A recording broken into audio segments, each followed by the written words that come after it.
Ayan, so welcome to Brewing Live, the daily community service of Decaf Coffee Republic that fills your digital cup with great stuff that matters because you and your life matter to us. So join us this learning lunchtime. So welcome everyone.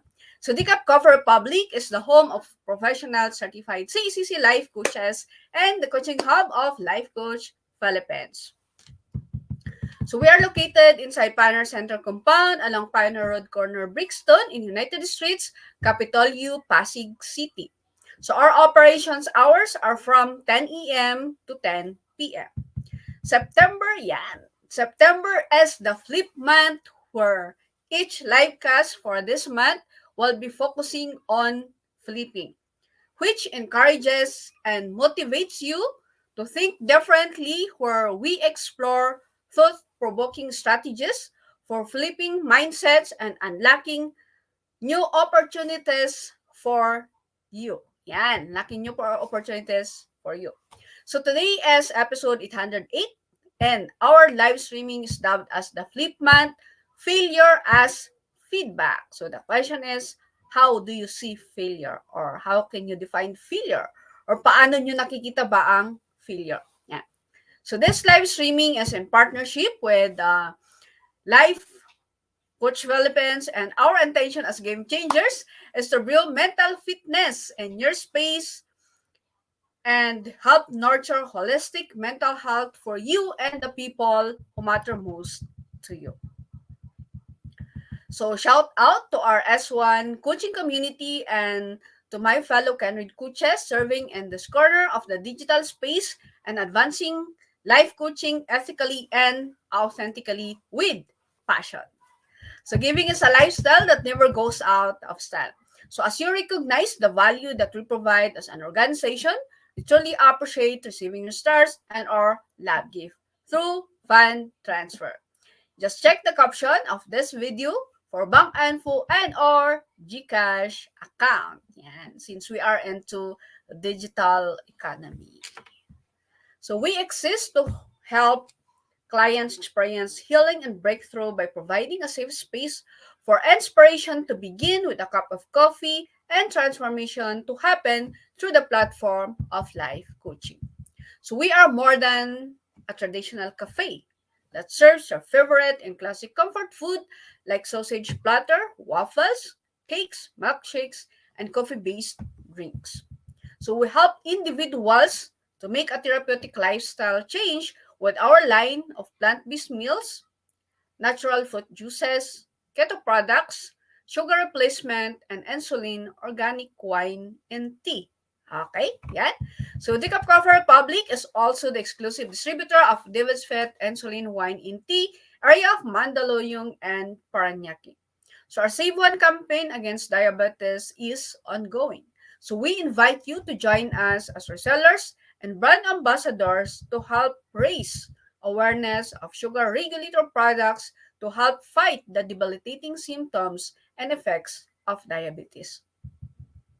So please check our FB page for the menu of Santos meal and refreshing drinks, or connect with Coach Rezzhel through 0917-586-1661 to partner with Decaf Coffee Republic and advancing health and wellness in your space. So if you just joined us in, yan, welcome and thank you for being here. So you may circulate the link of this video. Invite your friends to watch with you. The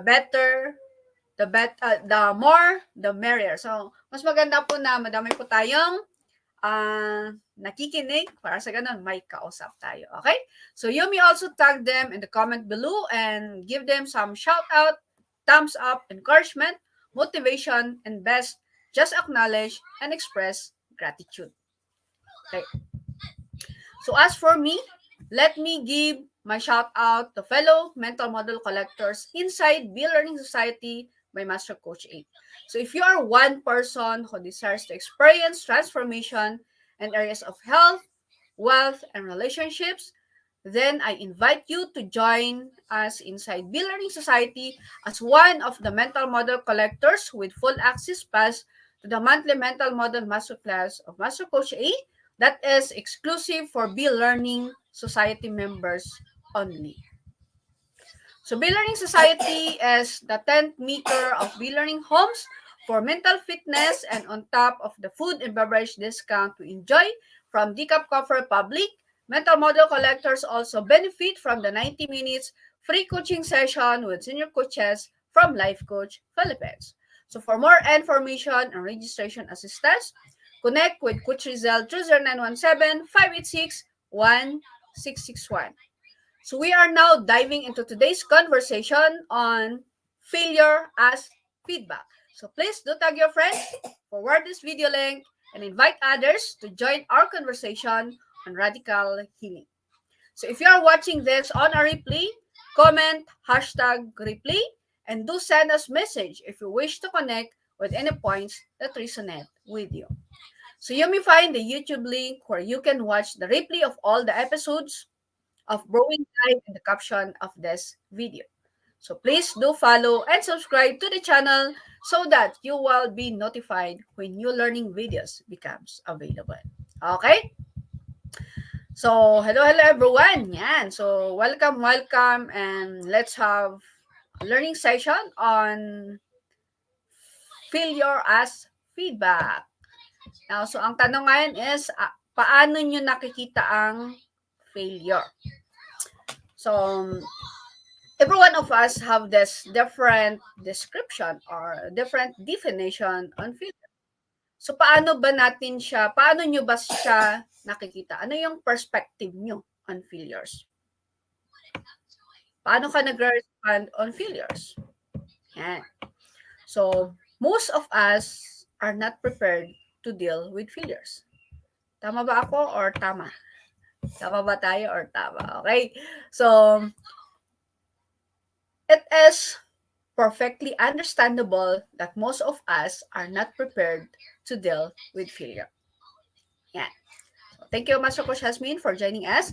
So most of us grew up with the notion that failure is unacceptable. If you're that one person na nakaka-relate ka dito, na-experience mo to noong kabataan mo, then let me know in the comment section. #relate. Yan. Okay. So, even when we were kids, yan, kung kabataan natin, when we were kids, we were taught to love success and despise failure. However, not all failures can be negative. In fact, some experts say there is no failure, just feedback. So, what does this mean? It means that you can actually use failure as feedback so that you will get up again and eventually achieve your goals in life. Yan. So, according to John Maxwell, doon sa book niya na Feeling Forward, he details how you can turn mistakes into stepping stones for success. So, there are those times that we ask ourselves, are some people more blessed than others? Why does it seem that some people find it very easy to find success while other people still struggle no matter how hard they seem to work? Maxwell has an answer to this. May sagot si Maxwell dito sa mga tanong na to. So sabi niya, says that the difference between average people and achieving people is the perception of and response to failure. Now the question is, how are you responding? How are you perceiving into failure? Paano po tayo nagre-respond sa failure? Sometimes we think that everything comes easy for the successful person.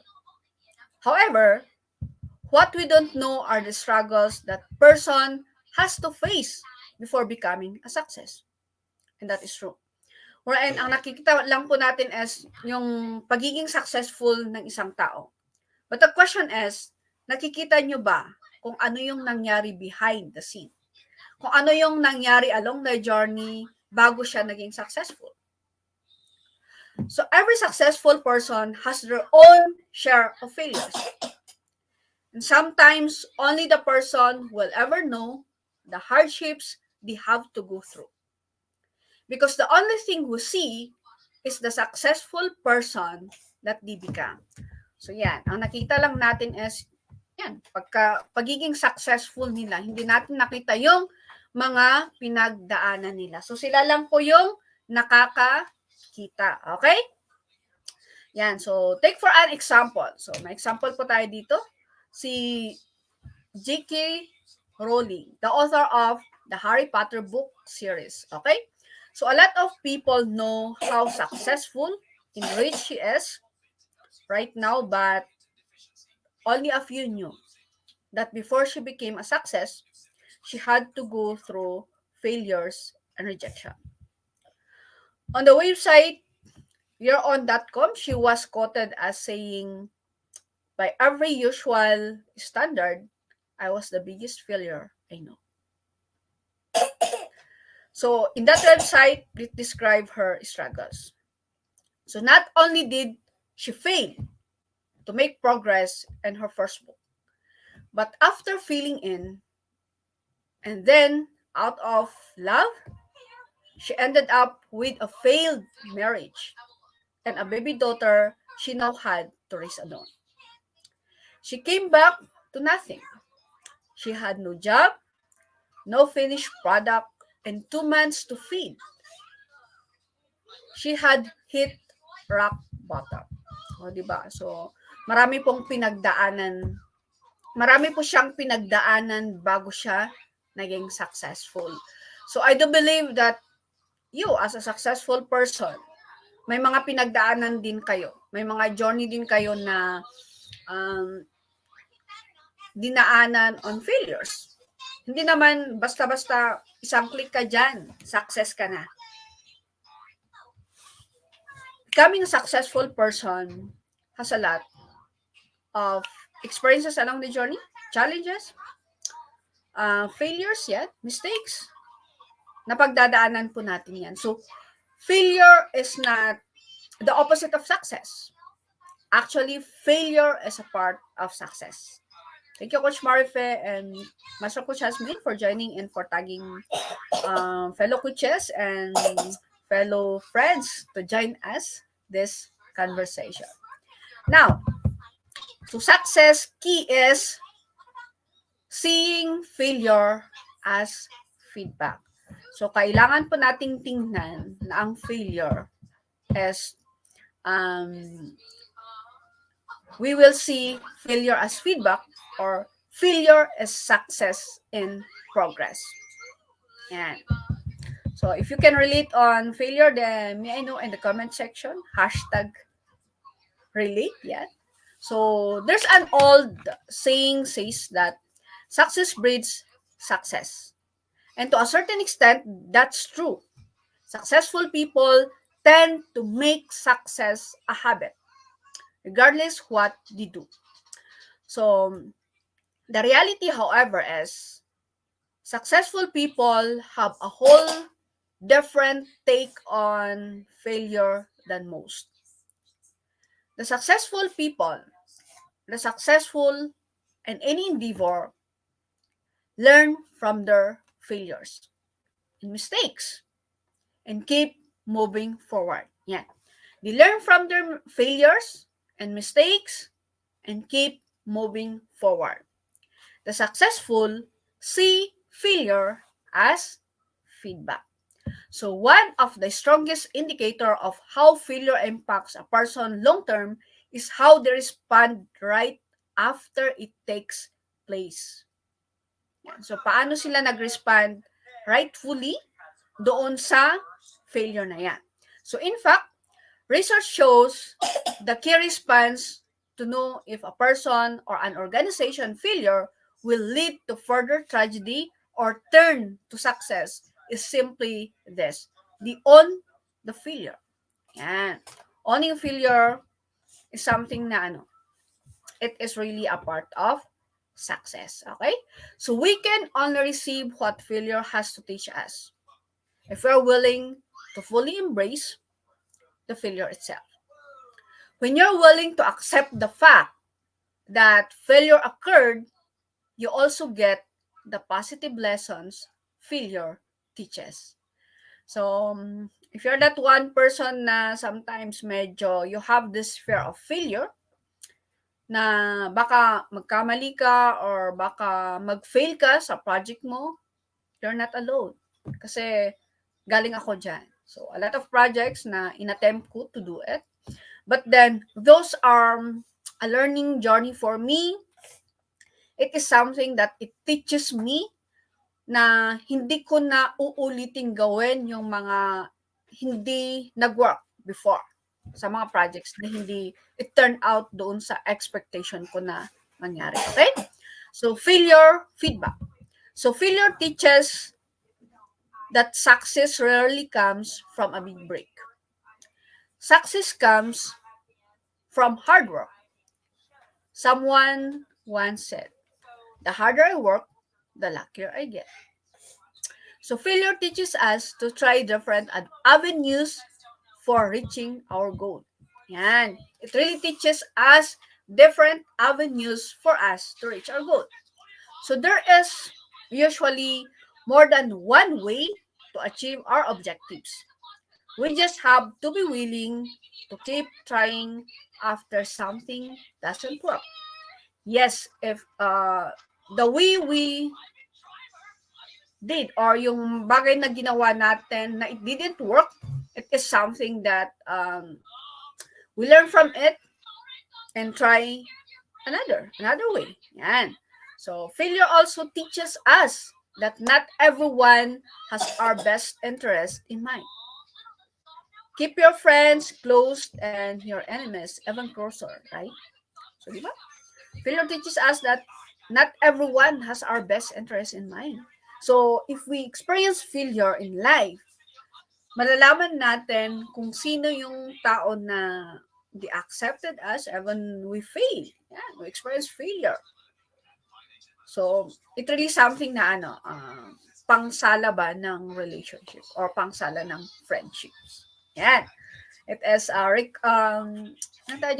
is a tool for us to use for us to evaluate or for us to assess our relationship with other people. Failure also teaches us to trust that gut feeling, the intuitive sense we all have. Yan. And should probably use more often. So it's almost counterintuitive to see how we might actually benefit from failure.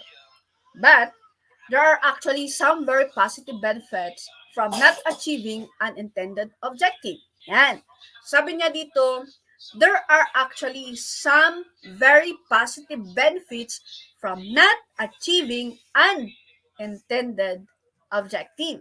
So pag hindi po natin na-achieve yung intended objective natin, it doesn't mean na we are really failures. But then um, that is something na we can work on it, or it is something na way. It is a way for us, or it is another stepping stone for us for a better result. So ano ba yung mga benefits ng failure? Yan, maglista po tayo. So number one benefit of failure is that clarity. Catastrophe creates clarity. Failures, especially big ones, force us to clear our heads and rethink what we are trying to do. Yan. So, it provides clarity sa gusto nating mangyari, sa gusto nating gawin. Yan. So, one benefit of failure is clarity. So, being clear on the end result or yung tamang result na tamang result or tamang outcome na tatahakin natin. Yan. So, experiencing failure is that it is something na it directs us for clarity. Parang kini-clear up niya kung ano ba yung gusto talaga nating gawin. Yan. So for me, my experience is that when I did a lot of projects, did a lot of experiment, did a lot of exploration to create or for me to build a project or for me to finish a project or for me to achieve a project is something na it leads me to a clearer goal or it leads me to bigger goals or the clarity of what I'm really trying to do. Yeah. Number two is number two benefits is creativity. So failure forces you to ramp up your creativity and generate fresh possibilities. So attract new resources or implement a new vision. Yan. Nagiging creative na tayo. Pag na-experience natin yung failure na yan, makikita natin na, kailangan ko pa ng, nagiging mas creative. Yan. So, lumalabas po yung creativity natin. Yan. And next benefit is grit. G-R-I-T. Yan. So, if you get slammed by a failure and bounce back, that is called resilience. If you learn, adjust, and actually come back better than before, then you have grit. Yan. So, hindi ka lang po nag-bounce back, but then, from that failure, you learn, you adjust, and you come back better than before. Oh, yan. So, that is grit. And next benefit, last but not the least na i-share ko sa inyo na benefit is freedom. Yan. Accepting failure requires humility. So if you own your failure, you are liberated. You can now go about your business without the constant pressure to appear everything always goes just as planned. And so may freedom na po tayo. So accepting failure requires humility. So being humble really pays off. Because failure, we see failure as feedback. We see failure as a stepping stone. We see failure as a part of success. We see failure as a way for us to achieve success. It's an ingredient to achieve success. So saying failure as feedback, please understand that I'm not advocating for or encouraging you to fail, because no one wants to fail, right? But what I am saying is that we can learn a lot from our mistakes and failure. So I argue we probably learn more from our failures than from our successes. Yan. So, mas madami po tayong natututunan doon sa failures natin than our successes actually. Yan. So, failure isn't fatal. Use failure as a scoreboard. So, pwede natin gamitin yan as a scoreboard and the achievement of our goals. So, learn from the feedback you get from what didn't work. So, we are learning feedback from the things that we did that didn't work. And make the necessary adjustment and press on. So, before I end, I'll be sharing with you worth remembering quotes about failure. Yan. So, giving up is the only sure way for you to fail. Next is, failure isn't fatal, but failure to change might be. It's failure that gives you the proper perspective on success. The only real mistake is the one from which we learn nothing. Yan. So, pag hindi tayo natuto doon sa failures natin, that is something na yan talaga ang mistake. Kasi hindi tayo natuto eh.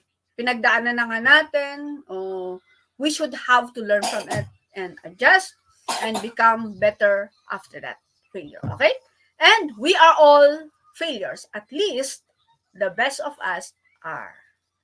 So, lahat po tayo, syempre, we are journeying towards success. That is why we are failures, kasi dinadaanan po natin yung failure na yan before we get into success. Okay? So, to end with this quote, failure is the opportunity to begin again. Failure is the opportunity to begin again. So the question now is, what life lessons has failure taught you? Ano ba yung natutunan mo sa failure? O ano yung binigay ng failure sa'yo na lesson? Okay? So with this, thank you everyone for joining me this learning lunchtime. So maraming salamat po sa pag-tune in na even though kung ano yung kinakain, anong ginagawa niyo, kumakain ba or working or anything that you do, at least you've joined me. And thank you for those who are going to watch this for our replay. Maraming salamat din. So I'm encouraging you to share the link of this video as well sa mga kakilala ninyo. Okay? So thank you for joining me today and supporting the advancement of mental fitness. So I would like to invite you to join us on floor for the face-to-face community events. Yan.